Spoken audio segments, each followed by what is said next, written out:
So it says scale of teacher shortage crisis in schools revealed. Right. So nearly 40% of teaching assistants cover classes, research has found. And this is a routine thing. It was introduced, teaching assistants in 2004, this rule was introduced that allowed them to sort of supervise a class if a teacher was off sick or had to leave for an emergency. And now it's just like a standard thing. So hundreds of thousands of pupils in England and Wales are being educated on the cheap by these low-paid teaching assistants. They earn as little as £14,000. Yeah, that's a worry. Because teachers are off sick or have quit. I didn't know we could do this. Why are we not just getting rid of all the teachers? And these people are so cheap. We can slash the school budget. But they're not trained, they're not experienced, and they're not trained. They're not teachers ultimately. Teachers are essentially babysitters paid for by the state. So tell what you've got to open a book, you've got to open a website, point at a blackboard. Yeah. How difficult? I know you're being facetious, Leo, but the skill of teaching. I remember school. Yeah, but perhaps your teachers are not representative. Perhaps your teachers might be responsible for the way you turned out.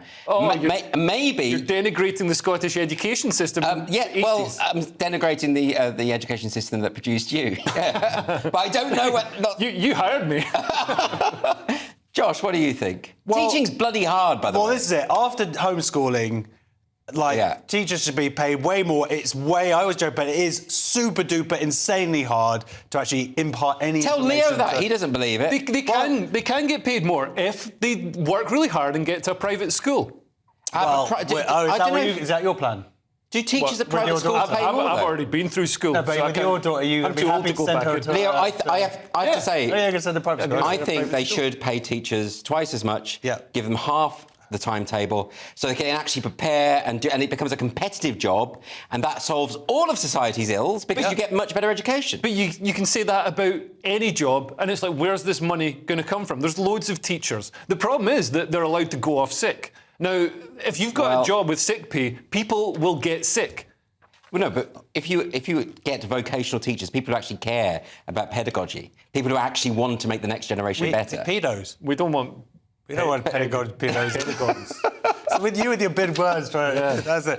But yeah, look, I'm right. No, I tell you why. Right. Because it does filter down to absolutely every other problem in society. 100% agree with you. No government is ever going to think that long term, or they tried to. To be fair, Michael Gove did try his best to improve the system.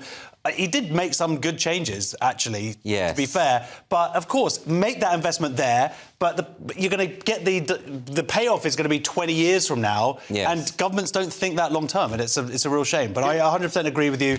The good news is that schools, there are less people going to school because the numbers are on the decline. Fewer. So fewer teachers, yes. You see, and you would have known that if we'd have had a better education system. That's private school. Oh, that was private school. I'm just warning you, private school doesn't necessarily Yeah, you think private school is the elixir, but I tell you what, I've taught at private schools. Right. Some of my colleagues were pretty dim. Right. I'm not naming names.